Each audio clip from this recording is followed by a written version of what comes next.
Thế em đi lên chung cư đường nhỏ. Ê baby em đừng lo, em nói em thích con thỏ, ok đến đó anh bắt duyên cho. Không cần hỏi không cần tò mò, chỉ cần biết anh thích em từ nhỏ. Không biết chuyện ta bằng từ gì nhưng trước giờ anh chưa nói từ bỏ. Mà anh đâu phải làm con nít mà bắt em suốt ngày coi chừng anh. Từ từ thì trao mấy nhiều yêu, không cần chậm cũng chẳng cần nhanh. Nếu yêu em là vụ anh có thể gọi anh là tâm tử lừng danh. Đi theo anh em không phải sợ bởi vì anh là chúa tể đường xanh. Từng lời thì thầm như bên ngân ra vào tai. Hãy đêm bên anh lúc này nếu như em không biết tin vào ai. Anh sẽ chẳng hứa hẹn xa vời, không nói yêu em suốt đời. Nhưng mỗi khi mà em mệt mỏi anh hứa sẽ cho em tựa vào vai. Đừng buồn phiền em nhé vì cả hai ta giờ vẫn còn trẻ thôi. Em hãy luôn là chính mình, đừng cố gắng góc giống như sầu riêng.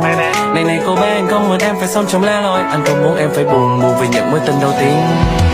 One, two, three, four. Tim anh đang đập liên hồi. One, two, three, four. Lại luyến thiên như người điên rồi. One, two, three, four. One, two, three, four. Bình yên là khi ở bên cạnh nhau và hứa mãi mãi không xa rời. One, two, three, four. Nhịp tim anh đang đập liên hồi. One, two, three, four. Lại luyến thiên như người điên rồi. One, two, three, four. One, two, three, four. Chào mừng thiên thần bé nhỏ.